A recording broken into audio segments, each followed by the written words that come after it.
Thank you very much, Joe and Trevor. Wow, what a game. Craziness for a while. I mean, first of all, I just want to look through my notes because I can see 4-for-1 to MYM, Dragon, Flash Hook, 2-for-0, 5-to-1 to alternate, Dragon for MYM, back and forth action, another Baron gets taken, Kubon goes down, Dragon for alternate, 4-for-2 for alternate, win Dragon fight, MYM land the hook, 2 go down, it's just back and forth, non-stop action, and for Realm Lord against Sharu, what a battle for the ages. It's like two of the strongest mid laners right now in Europe. I'm a little bit bold to say that, but going head to head right there with Sharu, with his teleport, using that very well with his not boots, really home guarded boots. There we go. Yeah. It was on the tip of my tongue. Home guard boots to really open up some plays, which unfortunately didn't work out. But Hextech Gunblade, wow! Whoever thought it would do that much damage? Well, I mean, it seemed to work well, and it's interesting because obviously, you know, Sharu was kind of known for being on Ahri, who seemed to have worked very well for him. But Ferelden's just turning around and said, I can play that champion just as well as you can. That's one of the champions he used, getting up to 3,000 ELO in Season 2. So. The thing is, I mean, that was ballsy play from Sharu because he picked Syndra last, and Syndra into Ahri.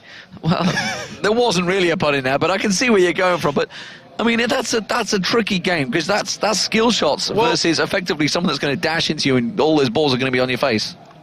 That was not intended either. So first he plays with this. No, that was whatever. But anyways, so I think what the idea of their composition was actually to hook someone. Go in. Keep it together, come on. Go in, have Kuban lock someone down with this Rune Prison, and then Char just blows him up. Yeah, absolutely, because there was the double hooks. There was the Thresh and the Nautilus going to try and throw all the hooks in there, which we have actually seen already working out for them. We've seen some absolute tremendous team play from both of these. I mean, picks and bans, I think they kind of had it right. They took out the Sandra, so they had to take that away. But honestly, I mean, I thought Meteor Makers actually had it for a while, but alternate, and again, Aranea, we saw him in the mid. He was, you know, essential in a couple of those kills for Ferelden early on to Sharu to get that ball rolling. Right, and the thing is, we saw them meet last time, obviously last week, and they were very aggressive towards each other. They were really heavy into fighting. We saw Meteor Makers, they would ward up the enemy jungle of Alternate, then Alternate was like, okay, well, we're just going to fight on your side of jungle anyways. And then we saw Gambit play Alternate yesterday, where how did Gambit beat them? By taking their aggression and just matching it and then surpassing it just as well as they could. And Alternate, they kind of went a little bit of, in my mind, of Giants, where it's control chaos. Like back when Giants beat Gambit, you know, I believe it was in week 1, the spring split. It's just control chaos. So you see them constantly fighting, trying to make these plays happen. And it's just every single time that you think, oh, this person's caught on Alternate, or oh, this person's caught on Meteor Makers. There's a counter. The whole team comes out of the woodworks for them, and they just like completely turn it around on you. So it was really cool to see that, because it's really hard to have communication like that and to understand like what you're going to do or what my other person's going to do, and to be able to back that up, because I guarantee like they just know how each other play now, and they're able to make that work for them. And we saw it also when Alternate played Gambit yesterday, just how that controlled aggression, it seems to work in their favor.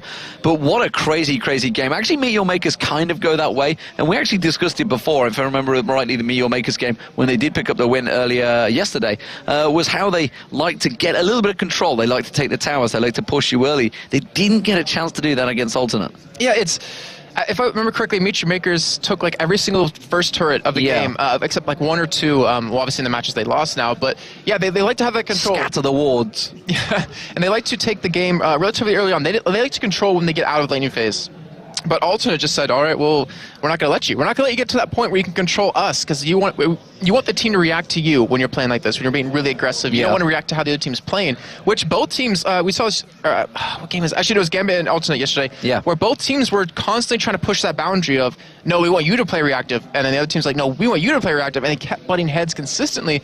But it just seemed like Alternate just had a little bit more awareness, I don't know, like a little bit more game sense, where they just got like 1 or 2 extra plays in, like in terms of positioning, they're in the right spot, and they're able to snowball that really well. And like you said, you're going through your notes, just fights back and forth, and yet it was still a very close game the entire time. Absolutely fantastic stuff.